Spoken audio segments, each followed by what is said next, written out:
Hello everyone, welcome to your lecture on youth, culture and consumption. This lecture is a part of your paper on youth, media and society. In this lecture, you will learn that how the consumption culture is increasing among the youth day by day. In order to understand this change, we will discuss some sociological and economic theories. This lecture will first discuss the basic definition of these three concepts: youth, culture and consumption, and then the changing relationship between them. In this lecture, you will also learn how media influence the consumer culture among young people and how it has changed over the years. We will also look at the Indian perspective, focusing on years after 1991, that is when LPG, liberalization, privatization and globalization were introduced in India.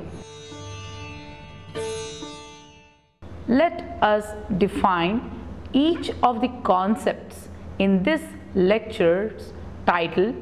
Defining youth is always difficult because it is a vague concept.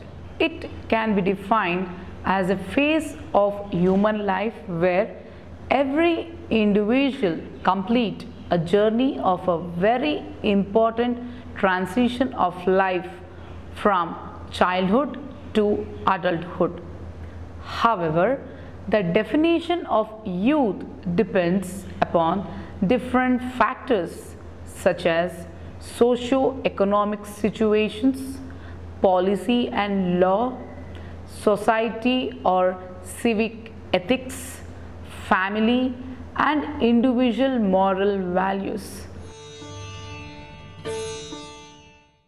Now, a basic understanding of culture suggests that culture is a set of ideas, customs, social behavior and trends which are not very rigid but popular among people of any society or nation.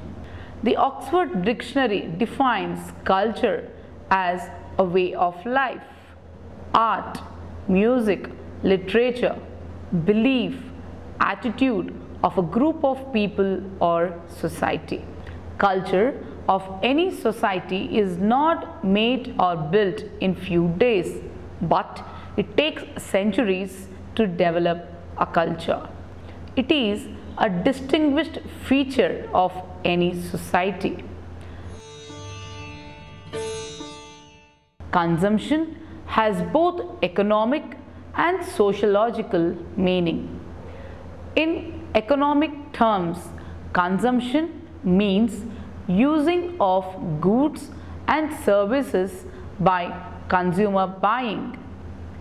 According to Oxford Dictionary, a fundamental definition of consumption highlights the purchase and use of goods and services, nothing that the point of expenditure on such items and the instant of their usage establish the act of consumption.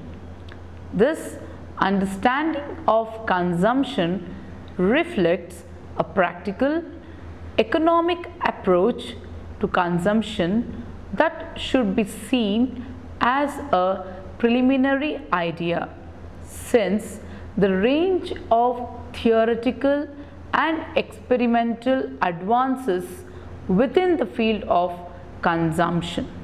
In any economy, youth is considered to be the biggest consumer section. Media plays a pivotal role in increasing the buying capacity of a younger generation.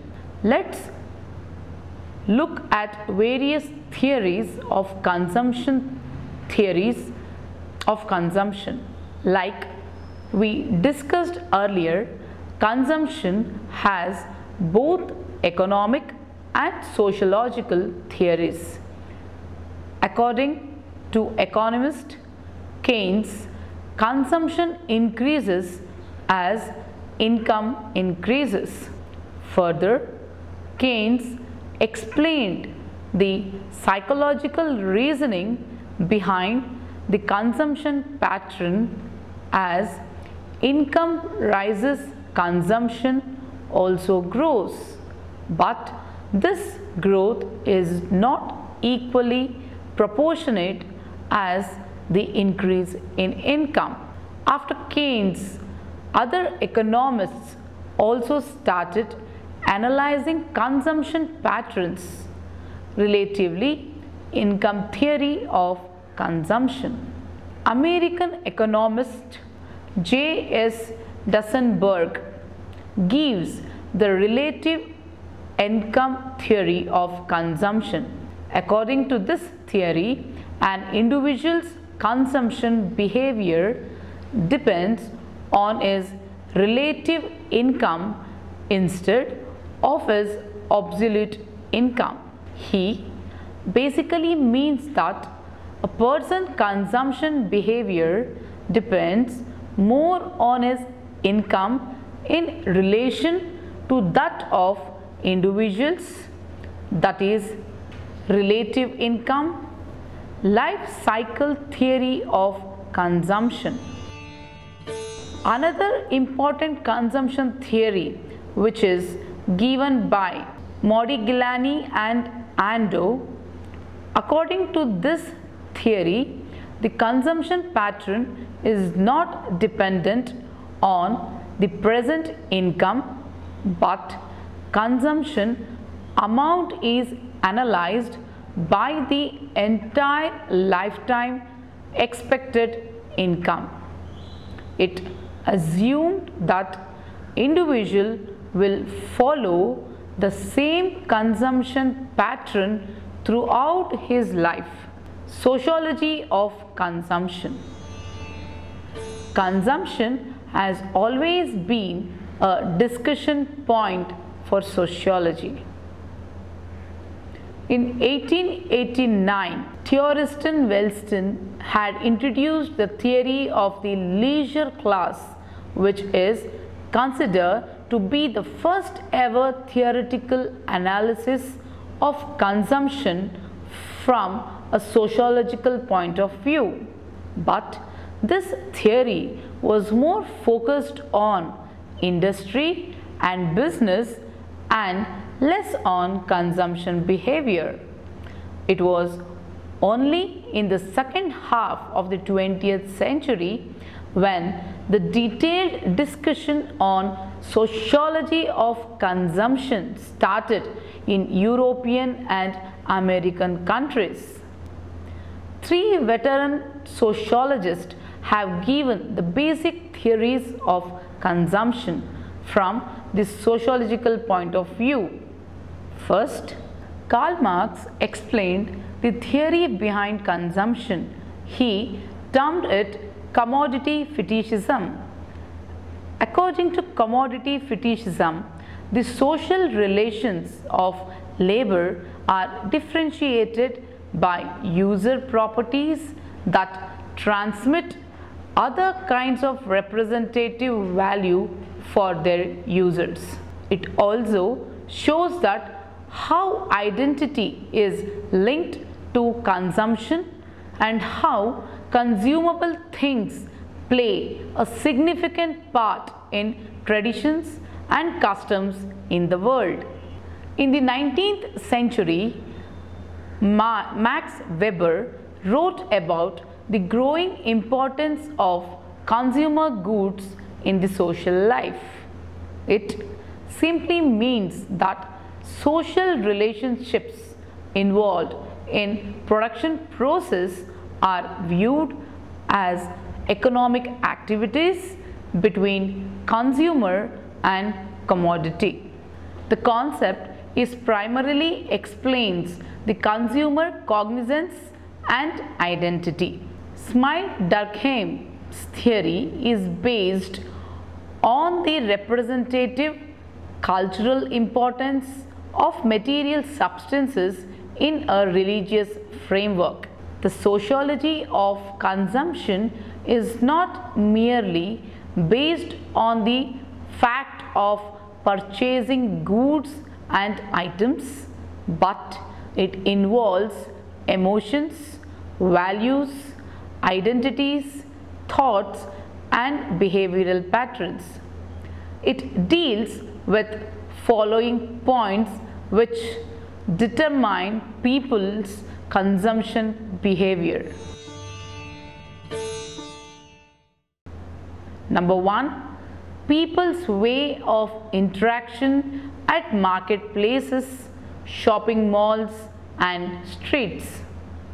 Secondly, the connection among individual and collective identities and consumer products and places. Third, the composition, expression, and location of lifestyles determined and placed into hierarchical order through consumer behavior and identities. Fourth, process of restoration in which buyer ethics, practices, and places determines the cultural and class demographies of the particular locality, towns, and cities. Fifth, the standard and concepts implanted in marketing, advertising, and product packing. Sixth, individuals' personal and group association with the brands. Seventh, moral values related to the consumption pattern. For example, eco-friendly sustainability, the civil rights and the self-esteem of workers and financial disparity. 8. Consumer engagement and citizenship, also anti-consumer activism and the way of life. Around the world, consumption culture started with the Industrial Revolution. In its early years, this culture was more popular in the Western world, but with globalization, it has become popular around the world, especially among youth. And through the internet revolution, this consumption culture has reached on its peak. The youth is a collective group that uses the new media in a fashionable way. As a result of the global development of new media technologies, consumer culture is becoming more and more globalized in the sense that it is gently assimilated through local culture. There is also a shared action, opening up an explosion of symbolic opportunities for individual experience.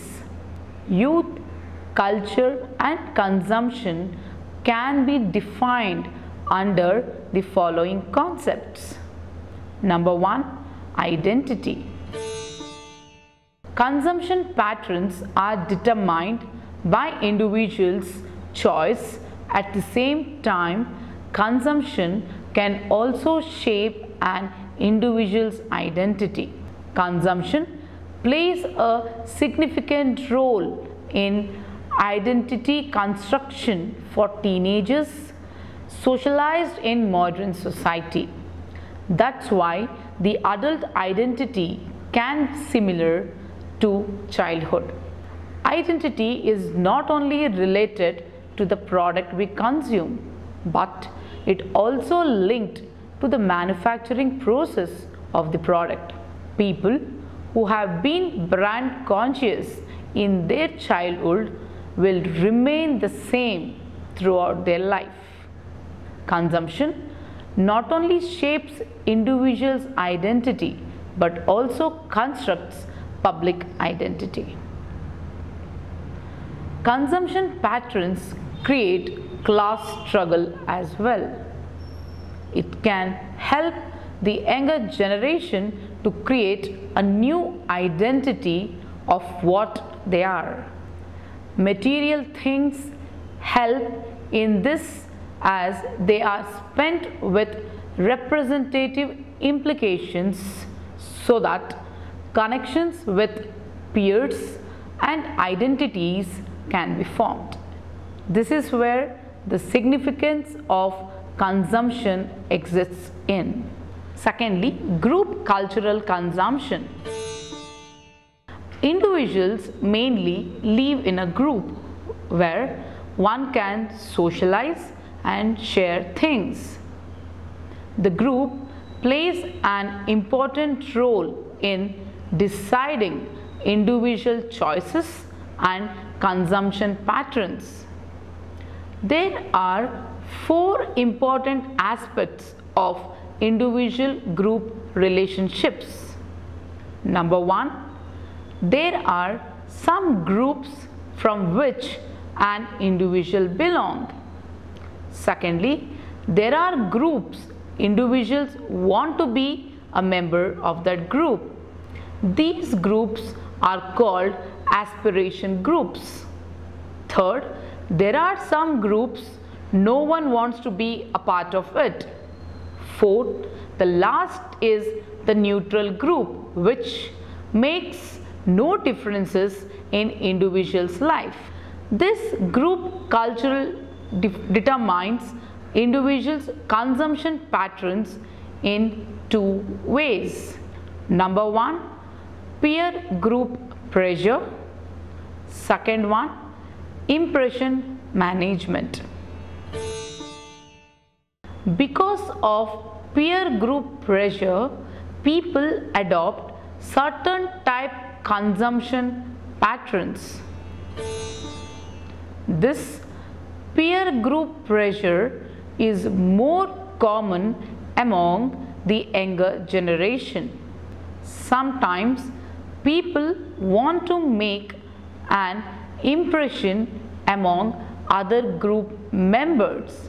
That's why they use certain type of products.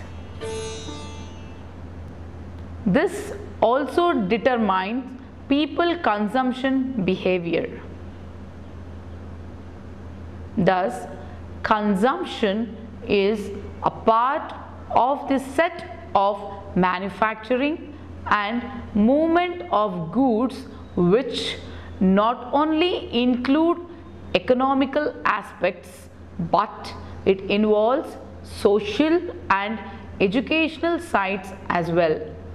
The idea of cultural consumption can be explained as a set of adopted practices and usage of items in which the goods' symbolic worth succeeds over the usage value and conversation value.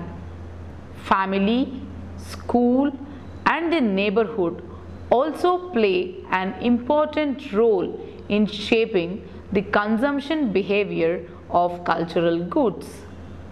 An individual's consumption behavior is affected by brands, especially in teenagers and youth's consumption behavior. Most of the brands try to target younger generation.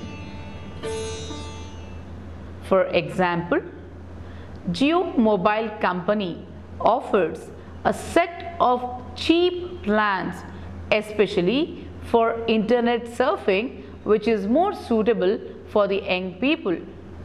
When we talk about consumption, shopping is the most important act of consumption. There are certain questions related to shopping like what, why, when and where, but most important is how. Online shopping has become new trend among the youth. The young generation prefer to go for online shopping than to the offline shopping. This online shopping has changed the consumption pattern. Another important aspect is that these days the consumption is not based on the need but on desire. People want to buy because they want to experience it, not because they are in urgent need of anything. When we talk about consumption, shopping is the most important act of consumption. The shopping websites give different types of discounts like end of season sale, mid season sale. Most of the younger generation wants to go for cost effective shopping so that they can buy more in limited amount.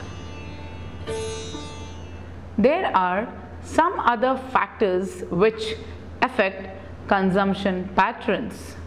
For example, upbringing of the younger generation. Sometimes they follow the same consumption patterns as their parents, but sometimes they adopt exactly opposite.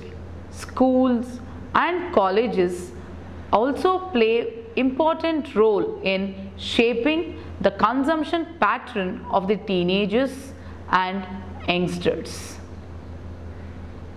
The third factor in this is the effect of advertisement. They are a very important medium for selling of products. The last component is the monetary feature. Money is the most important element of consumption. For teenagers and half of the young generation, source of money is either pocket money or money from some part-time job. This small amount of money decides their consumption behavior. Youth, consumption culture and new technologies. As we discussed, the new technological changes is creating a new type of consumption culture which is driven by desire and dreams instead of necessity. In the contemporary world, a new culture is emerging that is to have is to be.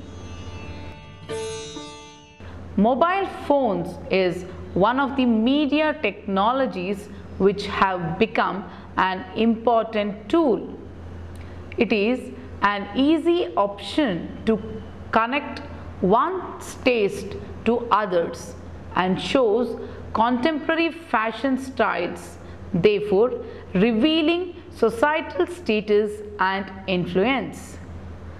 In contemporary times, youth are growing up with this awareness that communication is largely dependent on technology.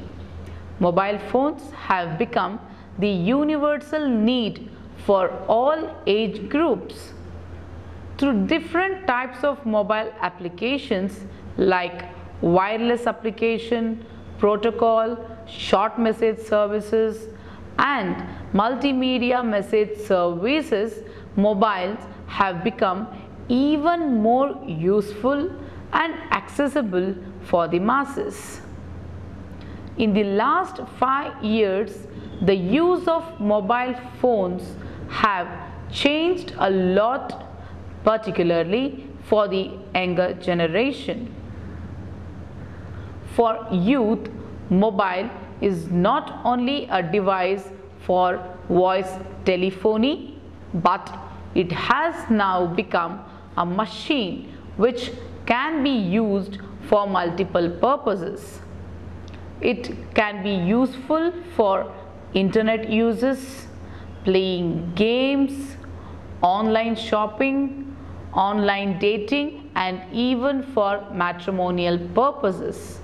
Therefore, youth has developed a consumption capability, social skills, and various conventions from mobile phones, and their consumption attitude is mainly developed by using social media with its leisure activities.